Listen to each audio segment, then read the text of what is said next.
Hi everyone, welcome to another Q&A, mainly for the Udemy students, but sometimes people from YouTube join, so everyone's welcome. Just to give you a little agenda and what to expect, we'll talk a little bit about time management. I'll give you a presentation that I actually did for a large company that I visited, and I'll present the time management presentation that I did there. I'll actually do it here, same thing. It's pretty good, I would say, presentation, full of scientific research, industry, best practices, and things that actually are aimed to be practical and help you with your time management. Hey, Sam, welcome to the chat. How are you, Sam? So we'll do that time management, and then we'll talk a little bit about my favorite business idea today. Maybe I mentioned it on previous live call, but we'll talk about it a little bit more today because I kind of sometimes I like a business idea and then I'm like, after like 3 weeks, I'm like, I'm not into it anymore. But I still like it a lot, so we'll talk about that. And then throughout the call, we'll still do like a Q&A. And if anyone has questions, feel welcome to ask and just let me know what you're working on, which kind of questions you have, and we'll sort of go back and forth. It's always way more fun when people ask questions and it's just more interactive instead of just me talking at the group. So let me share my screen and we'll just kind of get right into the time management part of it. I have my presentation here. So share screen. I gotta click a bunch of buttons to share screen. Now it's shared. And so, yeah, this is an exact copy of the presentation I did at a bigger firm a couple of weeks ago. I flew to Toronto, of all places, and I did a presentation in Toronto to, kind of a corporate audience about time management. And, first well, obviously talked about, just, life and career, but how do you manage your time and be so productive that it's world altering, right? Something like Jeff Bezos, techniques from Jeff Bezos or Elon Musk, people who are able to accomplish like really big projects, right? How do they do it? What are their tips and tricks and secrets? So we'll talk about some of them. And then, before we start, of course, if you ask 10 different people, like, what is time management? And 10 different people will give you a different answer. So if anybody wants to take and take a guess, I'll tell you in a second what time management is. But it's kind of fun to think about, like, what does that mean for you? How do you define it? How do you approach it? By the way, a part of this presentation I did last time we did it live on YouTube. But I had to cut it off. So I did present a part of this last time if you are watching it again, but there will be more, I promise. So what is time management? Is really like people think it's like, managing your calendar and organizing things on a calendar, but that's just like too narrow of a thinking. Because, anybody can fill out a calendar, right? It's a no-brainer. Um, and, a lot of people think, oh, you should, you hear this very famous advice, be very focused on a single goal, like singular task, right? Singular focus. Maybe you've heard of this. Um, it's kind of good for some cases, but then it's like inherently wrong. We'll talk about that. And then also the flip side of that, which is like saying yes to everything and then making your time management the practice of balancing everything and not really doing anything so well because you've got 20 things you have to do and it's incredibly overwhelming. And so, you only have like maybe time to do 5 things at best, but you got 20 tasks to do and you suddenly get overwhelmed and burned out. So saying yes to everything and then balancing it is also not a good practice, which is going to lead you to a suboptimal outcome. And of course, regarding suboptimal outcomes, it's like if you achieve a suboptimal outcome, there's almost no point of doing the work in the first place because um, if you choose many tasks and you can't say no to any, a lot of them prove to be not that helpful anyway. I just wanted to check if I'm really sharing the screen, and I am, because sometimes I make that error.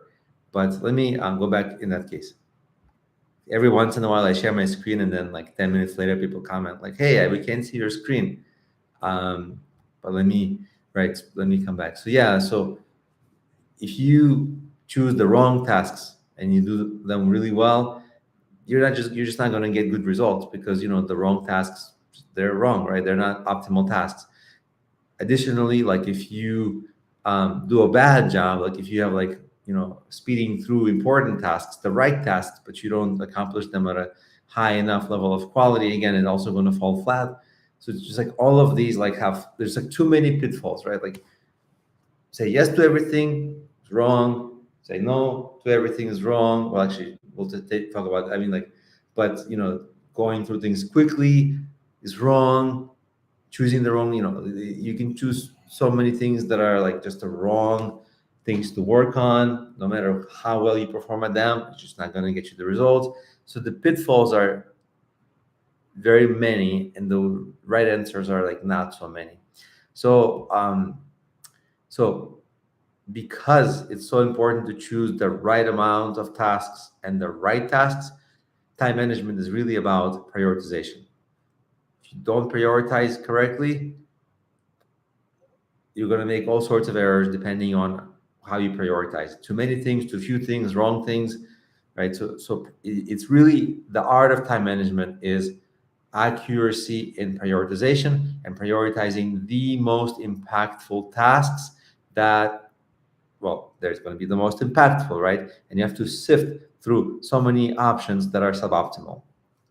So really, time management is decision making. If you go back to the definition of like what is time management, it's really decision making. And it's, when you talk about decision making, you're planning for the long term and the short term. But it's really the most important part is the long term. We'll talk about that. So if there's one outcome from a presentation like this, it's this: that you want to prioritize for outsized long-term outcomes, because that's going to get you the greatest results and move your business or career or whatever you're trying to do forward the most. Long-term outsized results, whatever tasks give you that, generally speaking, you prioritize those tasks. And let me just very quickly check to jump back and forth because I'm the only one here. But if anyone has questions, let me briefly tell you, like if you have any questions, if you're coming from Udemy, feel very, very welcome to post questions in the Q&A. In fact, if you don't comment in the Q&A, I won't know you're here. For privacy reasons, YouTube doesn't tell me.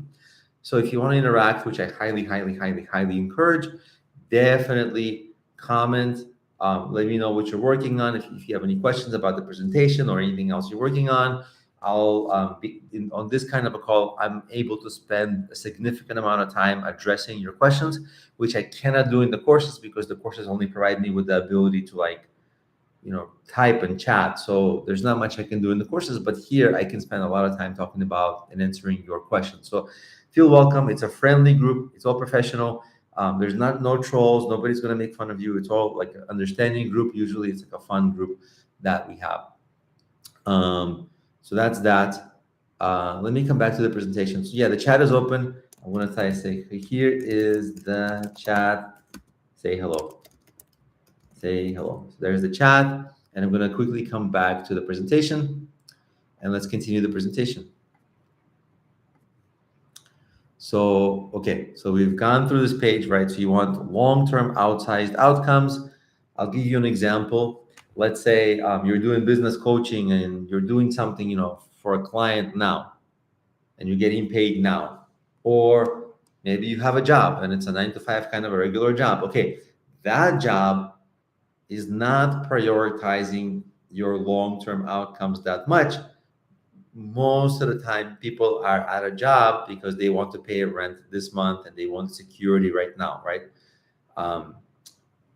If you can forego the safety and take some risks and maybe take a hit in the short term, you can work on things that will get you greatest results in the long term. Now, sometimes by coincidence, things that get you the greatest results in the short term are also the same things that get you the greatest results in the long term, but it's rarely the same thing. It really highly depends on the scenario, but it's that's a coincidence.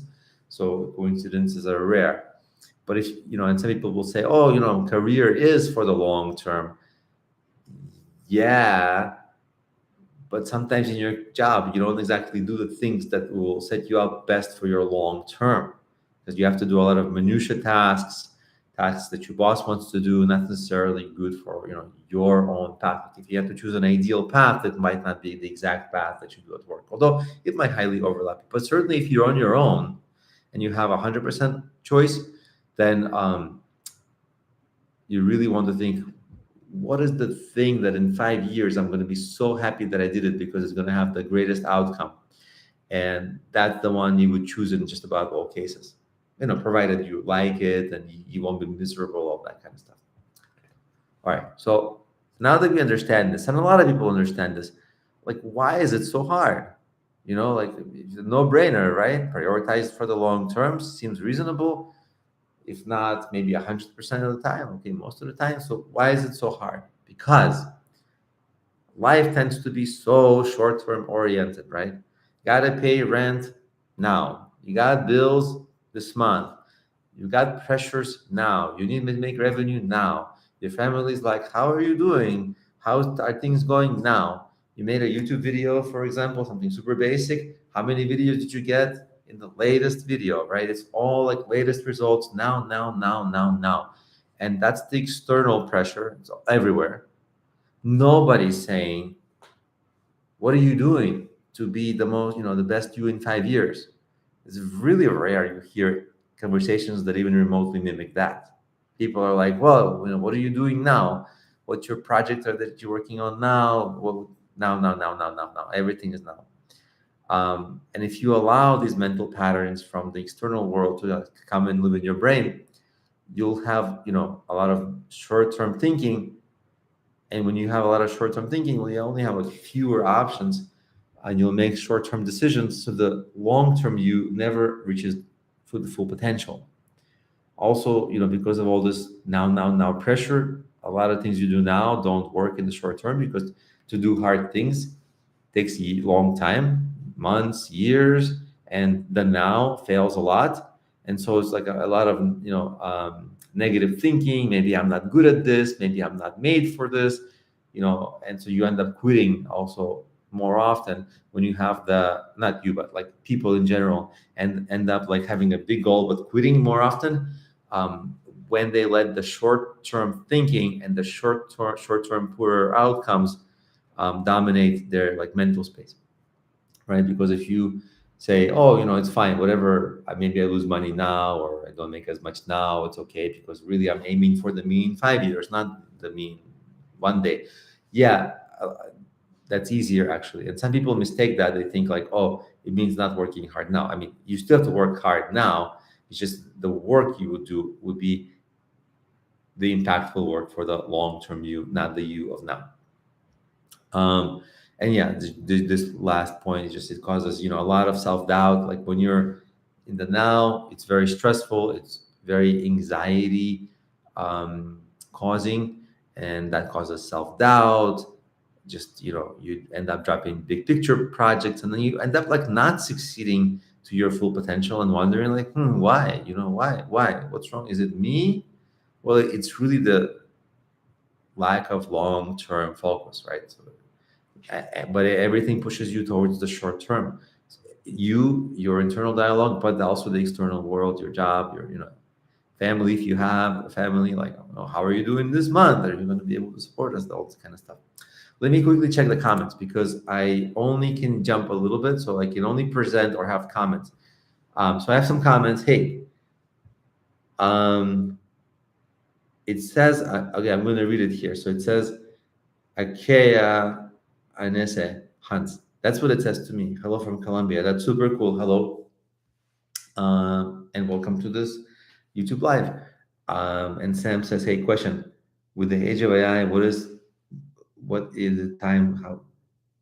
Hello. When is the time? How can we improve small business using SEO? For SEO for small business, Sam, you got to do like EAT, right? Expertise, EAT, expertise, authority, trust, right? So for small business, for them to rank higher, it's like, let me stop sharing because the picture looks super weird when I share. Um, yeah, expertise, authority, trust. So um, you for small businesses, they usually don't have too much of it. So you've got to put them on like, Google. You got to give them a little bit of like uh, publicity, maybe local blogs, right? If you're talking about local business, small, medium-sized business, you got to put those businesses on like Google Map, that kind of thing, at least that's like, that's the in the beginning, that's what you do. Ideally, you would have a little bit of publicity and have large publications mention your work.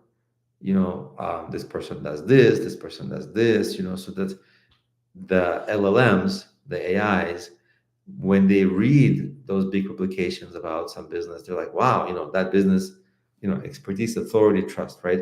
Trusted by all kinds of local brands. They have authority because they're mentioned a lot. And also the expertise, you have to write good content, like expert content, not just good content, but like expert level content on your website and blogs. Um, and Google will see that, right? It's like expert level content, really really high quality content. um, that's the way to go. If you don't do EAT, right, expertise, authority, trust, then it's going to be hard to stand out. But if you do, follow it, right, like if a lot of websites and blogs mention you, then okay, great, you have some trust because other people are mentioning you, other brands are mentioning you, right? Gives you trust. The good content will make the LLMs think, oh, you have expertise, and trust is just doing things, or like a kind of longer and over time. And so with that, those small businesses will totally beat all the other businesses, um, when it comes to SMB, because in SMB there's nothing but small businesses for the most part. So it's mom and pop shops, so they're easy to beat as long as you do that focus on EAT. That's really the way to win today. You don't have to overdo it because your competitors won't be doing it at all. Like small businesses. Usually, if you have like 20 small businesses, only like two of them have like good marketers as the owners, right? Like most of the other times, people are like, well, I have a business. I don't know how to promote it. I tried one thing, it didn't work, right? But if you can be a good marketer and do at least a little bit of the EAT, it actually goes a long way, and Google will trust you. At least that's the story from Google. That's what Google tells us to do. Does that make sense? Does that help? Now, also, let me share my screen. And since I don't have too many comments so far, let me continue with the presentation because the cool part of the presentation is coming up. Let me share my screen and we'll come back to the time management presentation. That's different screen, difference there. Okay, why is it so hard? We just covered that because you want to focus on you need to focus on the long term, but every impulse is to focus on the short term. And so there's this like conflict constantly. All right, so most famous examples of people who do this thing where like focus on the long term, right? Elon Musk, Jeff Bezos, and many, many top CEOs, so this doesn't come from me, right? This is like a proven strategy. They take big losses in the near term. Think like Elon Musk, right? He invested his own money into Tesla, almost went bankrupt, huge, huge risk, but the reward was insane, right? Now he's, some months he's the richest person in the world, some months he's number two, but like it's insane, right? So the reward was definitely outsized, and he wasn't even going for the 5 year time frame. He was going for like 10 or 15 year time frame. So the results is insanely outsized, and the risk is insanely outsized. These are like special people, they're kind of controversial figures, but in terms of just amount of risk that they can take, especially Elon Musk, is crazy level, because everybody else would have gone mental, Imagine like there's many stories about how he was sleeping on the floor of the factories of Tesla. It almost went bankrupt. He was almost like broke totally. So like it could have gone so bad. I'm sure it was crazy at an insane level, but he's the only one in the world who kind of built that kind of a project that's so hard. Jeff Bezos is different because he also focuses very much on the long term, but you know, Amazon has been profitable for a long time. He's never had to take such insane risk. So his risk isn't as high as Elon Musk, but he's also very brilliant, and he also just invested for the long term because Amazon could have been charging higher prices, but instead they chose to charge the lowest prices possible, or at least they try, so that they can suffocate all their competitors out of existence. And then Amazon started raising prices a little bit with different things, whatever. But it was the long game. It was always the long game that these people play. Like they both are sending rockets into space. By the way, sending rockets into space, they won't see most of the results of their work within their lifetime. Like, yeah, some rockets are going up and stuff. It's great, but like they're trying to colonize different planets. We're not going to colonize different planets within their lifetime. So they're investing like crazy for the long term. You don't have to be like them because they're extreme, but there's example of people who do it who are very successful. The worst thing is to be kind of at the whim of the short term and stressed out every second. That's like a bad thing that you would do to yourself. You really don't want to do that kind of thing to yourself. Now, let me just very quickly jump and check the comments. No comments so far. Everything's good. So let me come back to the slideshow. See, yeah. So basically, next slide is just they set like unthinkably big goals, and they really, really changed the world, right? Like you can't debate. Like every other car I see on the road is like Tesla, or another electric vehicle. Which there wouldn't be as many electric vehicles if Tesla didn't push that market, because a lot of people had a lot of incentive, like oil companies, existing car companies, they had incentive to just keep on making the same guzzling cars. And Tesla really, you could really say changed the world, and certainly changed how people drive and what kind of cars they buy. From a lot of it is related to this kind of time management and decision making.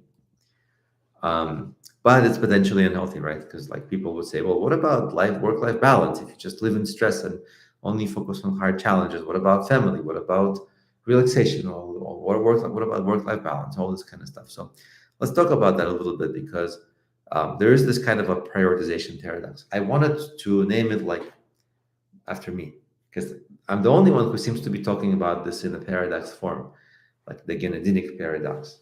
But I think it would be a little pompous. I should do it posthumously. If anybody's watching this YouTube live, posthumously, when I croak, you would name this paradox after me. Maybe that's safe. And so the paradox is that people always tell you this advice, which we talked about a little earlier. Like, if you want to be successful, you really need to have strong focus on a single goal, right? You hear this advice all the time. For years, I heard this advice, and I took it for a long time, and it seemed like it was plausible, right? Like it seems like it makes sense. Yeah. Single goal, of course, because if you have two goals, you divide your efforts, and so neither of the goals will be as good, right? So it seems plausible, but as soon as you start applying it, it like immediately falls apart, because it's like really unhealthy advice. Imagine you only focused on work or something, some subsection in your work, like that's your goal. You will have a very unfulfilled life, like, right? What about family? What about health? What about a million other things, right? So you gotta like, life is like necessarily unfocused. Health, family, work, hobbies, relaxation, and many other things. And even those things, they have like things within them, um, like family. You have family who's your spouse. You have family, children. You have family who's your parents, grandparents, cousins. Very disfocused, right? You can't hang out with all of them at once. You're probably very disfocused, and then it's only one kind of a thing. So then what's the solution, right? It's like totally paradoxical.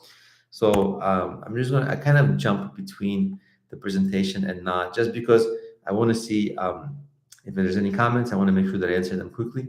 And while there's no comments, I just keep presenting. But if you have any comments or questions, feel very, very welcome to ask. Okay, I'll come back to the slideshow. So the paradox. And the way you would solve this kind of a prioritization paradox is for each facet of life. And this is not an exercise that I came up with. It's a pretty standard exercise that's been there for a long time. So for every facet of life, you want to list all your current tasks, right? Like, what do you currently do? If you have a 9 to 5 job, a lot of times you will say Zoom calls, meetings, all these kinds of things, communication. And then the next part of the conversation is you want to cut 8 out of 10 of those, right? The ones that produce mediocre results or short-term results. So if I do anything like business coaching and I get paid by hour, if I'm really shooting for the stars long-term, I don't care about the immediate cash, right? I just want the best work I can do to set myself up long-term. So it's the same, so like basically the exercise is to cut and identify all the things that, maybe are useless or wasting your time. But then there's some tasks that, they get you some results, but they're kind of mediocre also. And so you want to cut. Some people will say that's severe, 8 out of 10, but it's not an exercise that I made. It's like a kind of a standard thing. So if you want to think about it just a little bit, I'll stop sharing my screen for a second. We can chat about it, but the general exercise like of this is like that, you cut 80% of the tasks. It might seem crazy, but if they were mediocre, not doing them doesn't damage you at all. But saving that time can benefit you greatly. So if you want to think about, like, out of the many tasks that you do, which 80% of them can you cut and still be fine? Because the 80% you'll cut are going to be like kind of a waste of time tasks. If you want to think about it, maybe if you want to comment, like, let me know. Like for me, for example, I used to do business coaching. It's true story. And it was okay. Like it was cash, but not so much because I didn't do like great business coaching in terms of like, I think it was good coaching, but I think I didn't price it well because I got paid per hour. But real coaching, you get paid by selling programs. Like 8-week program, $5,000, something like this. That you make money, but hourly, it's hard to schedule. You don't get that many clients in coaching, so it's harder to make money. And so I used to do coaching. The scheduling took time. People used to cancel. I used to think about the calls after the calls. The calls would run over time. And so it's like, it's not being worth the money. And so actually not doing the coaching doesn't mean that you should spend this time goofing off or not doing anything, but it could mean that you could use that time for something else that is more valuable of a task. So that's the exercise. Like, what can you cut? I cut my coaching. I kind of cut my Amazon business because it just wasn't doing so well. I cut a lot of calls. I cut a lot of negotiations I would do for like small deals.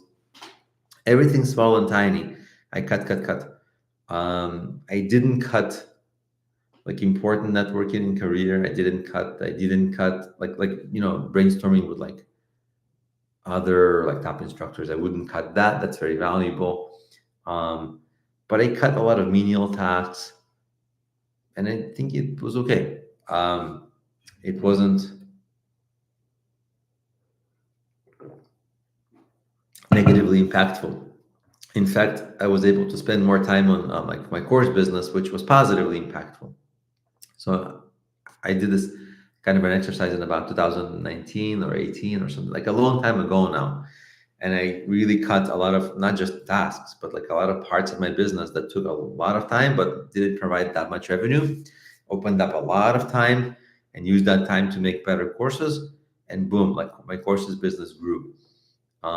Similar, like if you want to level up, like whatever your business is, you get the best equipment, all that, because that's just a free win, something that is an advantage rather than disadvantage. So it's not so much about busy work, but like smarter work. But people feel like they should be looking like they're busy work, but smart work is better than busy work. All right, let's go back to the presentation.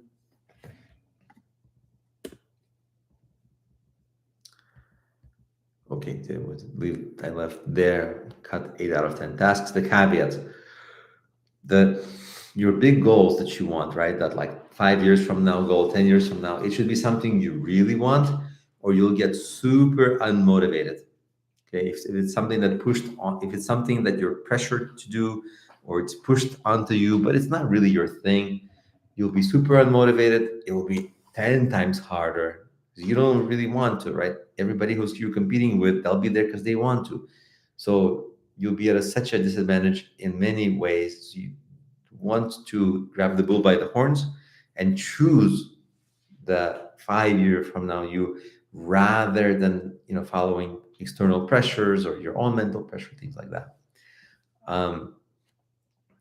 And if you do choose things that actually make you excited and happy, it will give you that kind of intrinsic motivation that comes from within, that every day you'll be motivated. There won't be any more of a question of like, how do you get motivated? Would you get motivated by setting the right goals and pursuing the right goals, so that you're going to want to work on whatever your goals are. And then, of course, once you change, instead of because of short-term pressures, you'll have long-term vision. It will profoundly and very much change what you're planning in your daily and hourly tasks, right? Because you will just try to do different things. And so your entire calendaring, like moving around the boxes on the calendar, will change. Like if you remember in the first slide, I mentioned, hey, like time management is not moving around slides or boxes on a calendar. It isn't, because you really want to identify, the biggest thing, really prioritize it, right? That kind of decision making, that's time management. The calendar is easy, that part is easy peasy. Next slide. Of course, with time management, we have to talk about the feeling of being overwhelmed and having too many tasks, especially at work.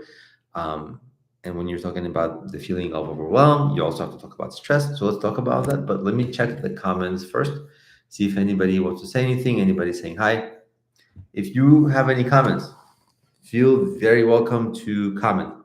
Also, just a little update on this channel. I kind of passed 3,000 watch hours for the year, which means you can give me donations in super chats if you want. If any of this is useful or helpful, there's a little dollar button next to the chat. You don't have to, because I answer everything for free anyway.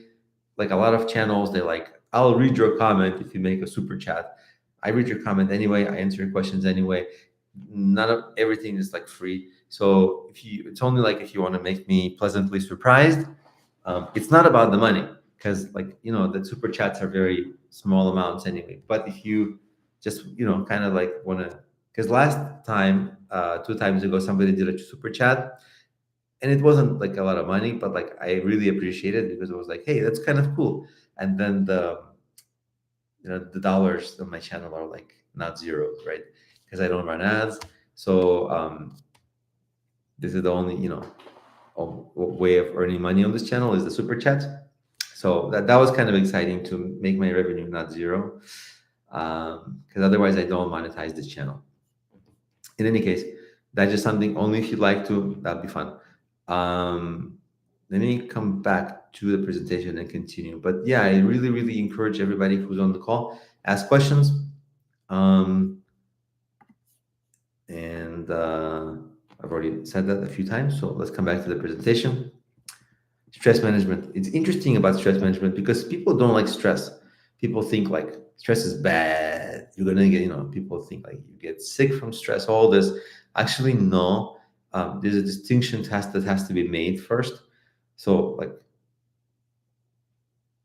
in the scientific community, they refer to the word stress as something slightly different. So and if you ask 10 different people, you'll ask, what is stress? They'll give you slightly different answers anyway.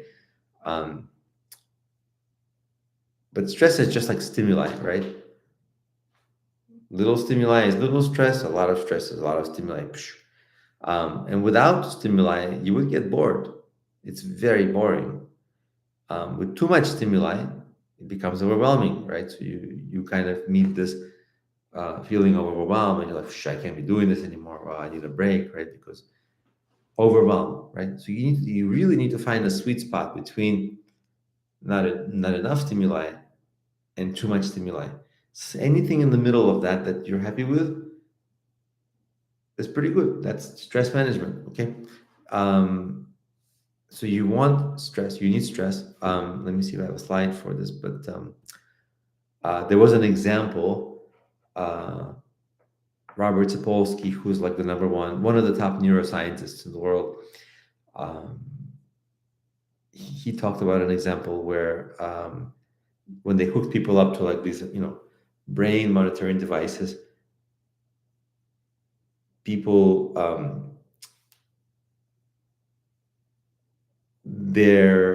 the parts of the brain lit up during stress and during excitement, almost the same parts of the brain lit up. So stress by itself is not bad. People enjoy just the right amount of stress. It's interesting. But when it's too much stress, then that's when people get overwhelmed and it's a bad experience. But it's actually not when you get sick. You get sick from stress if that stress, the overwhelm from anything, financial problems, jobs, whatever, if it becomes chronic, if it's a regular thing, you'll start to be unhealthy. If it's just a little bit, like 2 week more intense work period at work, that's fine. It's not chronic. But if it's the whole year is like that, it's chronic. 6 months like that, it's chronic, and that's where it's like really unhealthy. Let me kind of check the chat and see what's up in the chat. Um, cool. Nothing much going on in the chat, so I'm going back to the presentation. If you have any questions about the presentation, also let me know. When I learned about this at first, I was really fascinated because it's like, people think stress is bad, but it's really just the amount of stress is what is bad.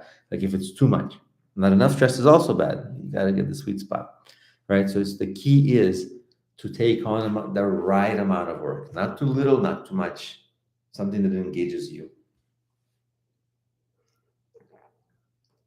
Let me drink a little water and I'll continue. And the problem is just we don't have enough words for different kinds of stress. There's some words like eustress, not like you, but there's just a letter eustress, acute stress, whatever.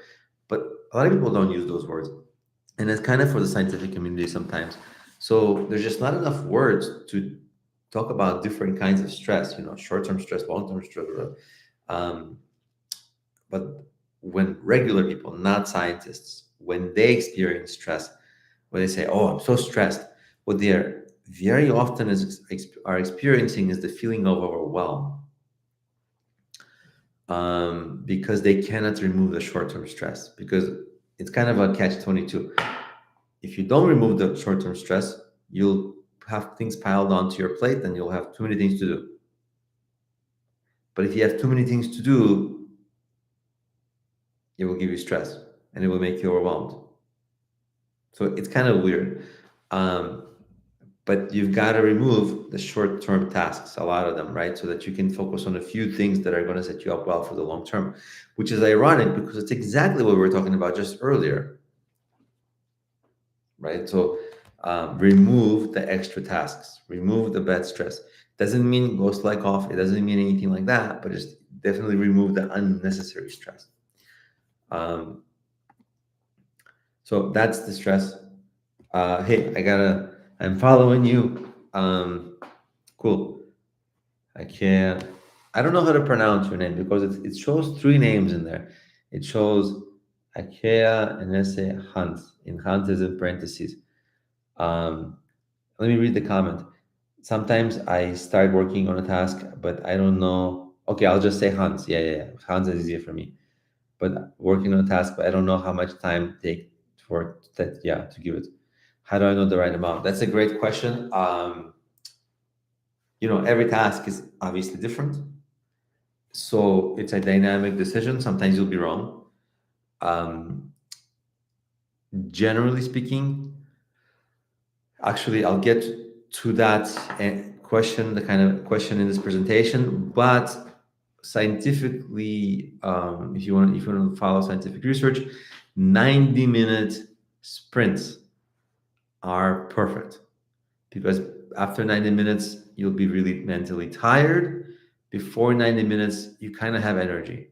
Um, so you can do that. Maybe you've heard of the Pomodoro technique, which is the same idea, but kind of like it's not the same idea, but it's really like working in 30-minute sprints, 25 minutes on, 5 minutes off, 25 minutes on, 5 minutes off. People have followed that for a long, long, long time, but it turns out that the Pomodoro technique doesn't actually work. Like people try to like do scientific experiments, like to prove that it works, and there's no scientific evidence that the 30-minute cycles back it up, like the 5 and 25. No scientific evidence. But people have prior to that, they were like for decades, were like Pomodoro technique, Pomodoro, and a lot of instructors on Udemy and YouTube, they also have no idea because I searched Udemy, I searched Udemy for like Pomodoro, and there's like 700 courses that teach Pomodoro, and it's debunked. It's not even true. Now, my course also came up, but I teach that it's not true anymore, and I teach a better option. I don't think most other people are teaching that it's not true anymore. So it's kind of a tricky subject because it's one of the subjects that somebody said a long time ago, and then people followed it, and other people followed it, and other people followed it, and it was like a sea of wrong advice. Um, so that's the Pomodoro technique. Doesn't work, but the ultradian rhythm, 90-minute cycles of like intense work. If you have no other option, that's the option. Is like give it 90 minutes. Obviously, if you have a really short task, don't give it 90 minutes. But uh, if you have a long tasks, 90 minutes. But this again is very rough because I don't know what the task is. Some tasks take like 100 hours, so you got to be generous with your 90 minutes. And generally you have 2 or 3 times like that in a day where you can be energetic, and then your energy kind of goes down a little. Hopefully that answers your question. We'll kind of talk a little bit more about this soon. It's just that I have to get there in the presentation. Let me share my screen again.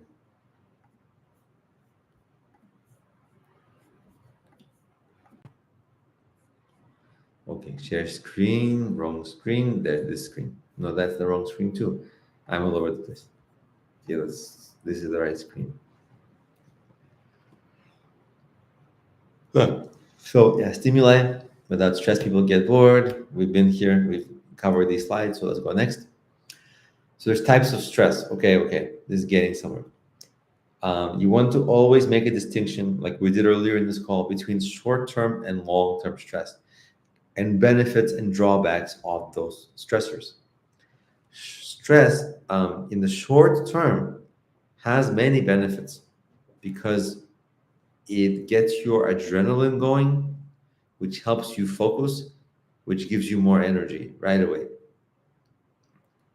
So people actually use the physiological response um, in your body, right, to stress, to work harder, run faster, right, because you get adrenaline for energy, more focus.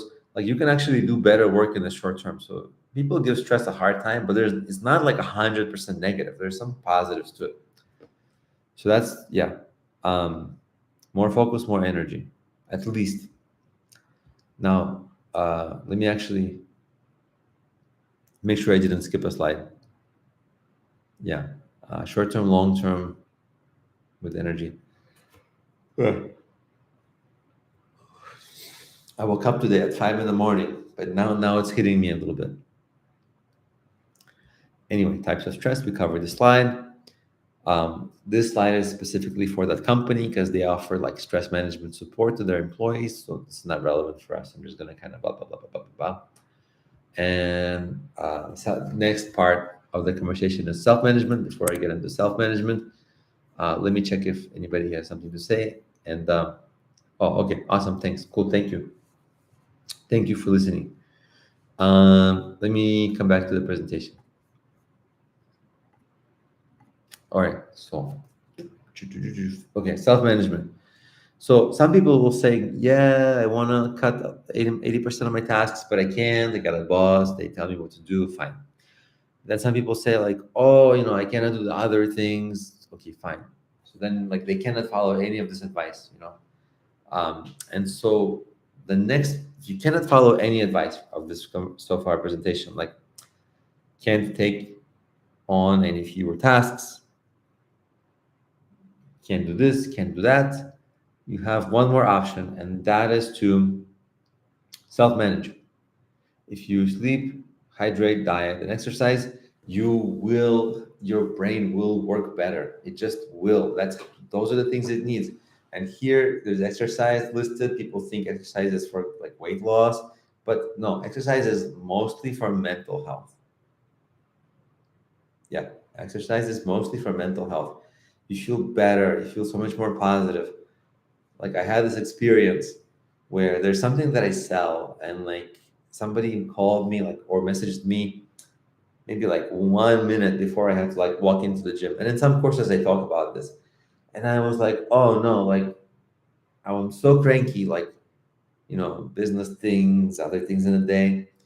And so I was just about to write them like a really mean message, like blah blah blah blah blah. And then I went to the gym, and guess what? In the gym you kind of exercise, you feel better. And I left the gym, and I was like, I will give him that discount he's asking for or whatever. And I just gave it, right? Same me after self-management. Before self-management it was like, okay, maybe stressed out, but the self-management is like, make sure you get enough sleep, your diet is good, you're hydrated, exercise, all this stuff goes a long way. You can endure more overwhelm, and you can endure more tasks if you self-manage. So I know people will say, you're acting like a mom. Not that it's a bad thing, but it's a common thing. You're acting like a mom, and you're telling us to sleep and eat well or whatever. Yeah, it's better, but it's also better to get all these four things right.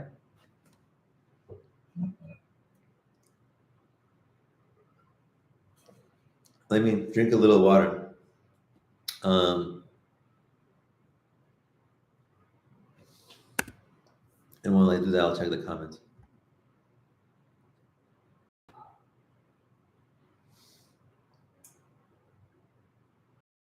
Okay,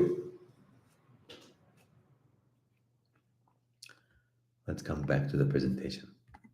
All right, next comment. Next caption, next slide, whatever. Um, Before I was asked, during which time of the day do you work best? I would kind of thought, I don't know. Never thought about it. And then I thought about it, and I absolutely realized I worked way better in the morning and way worse in the evening. And the physical work I did better in the evening. I think it has to do with body temperature, etc. Your body kind of takes a while to warm up. So you're not good at fit. So I'm not good at physical tasks early in the day, but better at mentally challenging tasks. And so you schedule things whenever you're mentally stronger, right? For most people, it's in the morning, but it's not for everybody. Now, this is what I was talking about earlier, ultradian rhythms. You have two of them or three per day. It's like approximately 90-minute cycles, during which if you block everything off and just work on the most important thing, you'll make a lot of progress on that. You don't have to work on the one thing for 2 or 3 hours. You can work on it for 1 hour or whatever, but you have to put some time into it, at least, right? So that's what trading rhythm.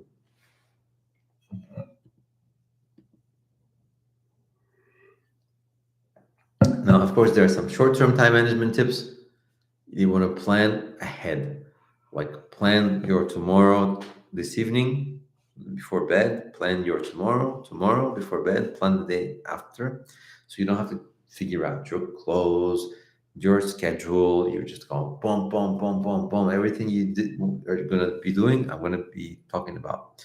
So very important.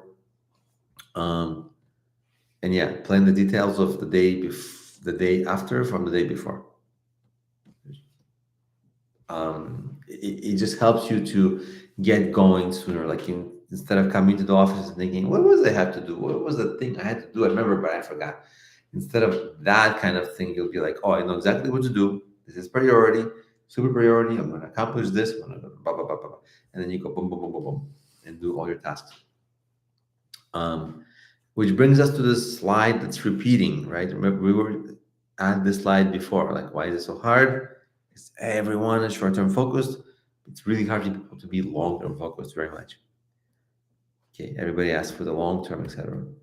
Um, and this whole slide is the same as before, basically talking about how if you fail, you'll have short-term problems, etc.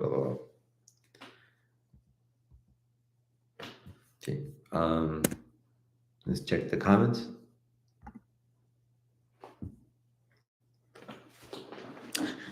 If anyone has comments, let me know. I might do a shorter office hours than usual because usually I go for like 2 hours, but today I am just tired because I don't know what it is, but maybe I had a caffeinated drink and I think it wore off, like half life of the caffeinated drink wore off, and I just went. So I'll finish this presentation about time management, and then maybe we'll talk about the business ideas a different day. But okay, back to the slideshow. How to fight your brain, right? Because like if it was so easy to time management, if it was so easy to self-care, right? Like all these things here. Sleep, hydration, diet, exercise all the time, perfectly. We wouldn't have to talk about it, right? But obviously we're talking about it extensively. So why is this so hard, right? You gotta make a plan because your brain will be like, go get that candy bar or whatever your vice is, or do this later, don't do this homework now, or whatever the vice is, the brain will be like, we want to do that first. And so you'll be like, yeah, maybe I'll do that first, you know? Um, and you constantly kind of fighting your brain, you know, your brain is underachieving because it's like, this is my best speech, this is my next best, speech in terms of how I talk. So I'm like, I prefer to talk my best, but there's so many logistical problems with my best. So I have to use my second best. Okay, so your brain constantly is worried about not getting it right.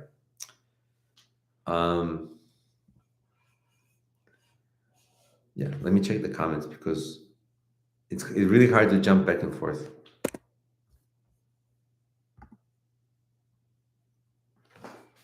Cool.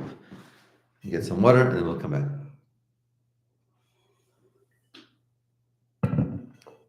Okay. Let me come back to the presentation.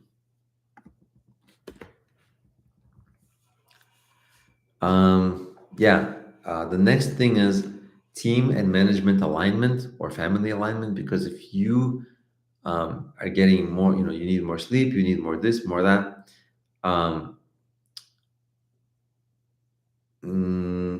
Sometimes you need management alignment also, just because when there's no conflict, when everybody's on the same page, things are just smoother and easier, and it also decreases the stress and overwhelm, because sometimes stress comes from negative interactions, which is hard to do. And of course, all the stuff I mentioned earlier, self-help, blah blah blah. Now, for that particular presentation, they asked me to show next things to learn. Like a lot of these ideas are from the time management course. Prioritization is decision making, so you make decision making course as a good option, and decision making course is also a good option. And they asked me for some course recommendations, which we don't care about that here unless you want to buy the courses, but I don't think many people want to. I mean, they might want to, but just not on this call. Hey, Zahab Zishan, hey, welcome. Hey, shout out, thanks for joining. If you have any questions, are you coming from the Udemy courses or YouTube? If you have any questions, feel welcome to tell us what you're working on. If you have any questions, because that presentation I was doing, it's done. So if anybody has questions, let me know. You're welcome. It's easy to do. Isn't it weird? Like, it's super weird, right? Like other channels, they charge money for the shout out, right? Like, give me a super chat for shout out. Like, what was why would you do super chat for shout out? Like there's not much. You didn't do any work. So that's a little strange, right? People do that. I think YouTube encourages um, the super chats because they take, I believe, 30%. So, but generally, you don't want to encourage that too much. Like, I don't think it's.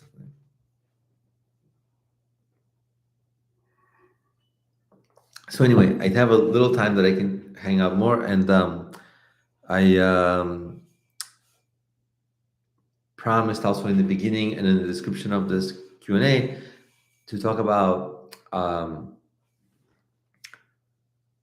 the favorite business idea that I have now, which is like to build a cryptocurrency specifically for a local city. So let's say I live in like New York, right? I don't live there now, but let's say, and if I actually I can stop sharing screen, stop sharing. So like let's say I make a token, like a cryptocurrency token, the New York token, so that businesses can transact with it. And because when there's a lot of use, the token goes up in price. Um, And of course, vendors and business people have a lot of incentive because if you get paid in dollars, dollars undergo annual inflation of around 5%, even though they say 3%, real inflation is 5% plus. So that's, you save money on inflation. Um, Cryptocurrency is also like deflationary. You save on transaction fees. Also, there's like a lot of savings when you pay with cryptocurrency. And so, um, it's kind of viable that businesses might want to at least partially get paid in this cryptocurrency. But if you get paid in cryptocurrency, um, it's much better, because um, you just get all these benefits immediately, just like financial benefits. Um, Preserve more of your money, blah, blah, blah, blah. And so I like that idea of having a local town coin so that people, actual consumers, have to buy that coin in order to transact, which means that the supply of that coin will constantly be going down, down, down, and with supply, the price goes up. As the supply goes down, the availability goes down, the scarcity goes up, the price goes up. And so, because of that, because there's like a built-in use case, and there's so many cities in the world where we're not going to like compete against each other. I might be in one city, you're in a different city. There's a low chance that we're in the same city. And so, because of that, I really like that idea. In fact, I would be pursuing it if I wasn't already pursuing my own cryptocurrency idea. So, that's that. But yeah, let me know what you think. I'm probably going to cut the office hours like just a little shorter this time or a lot shorter just because I'm tired. It's the last day of the month. I kind of have to go sleep and relax a little more. Um,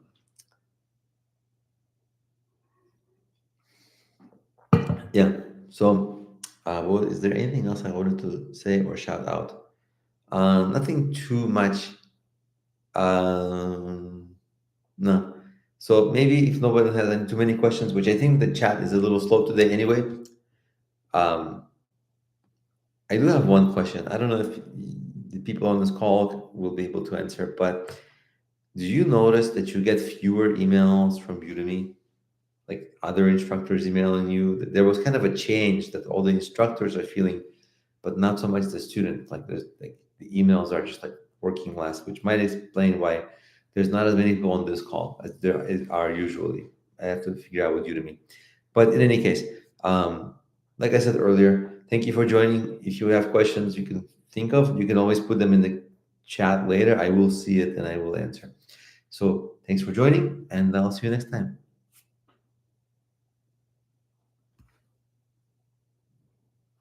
Thank you, Sam. Bye.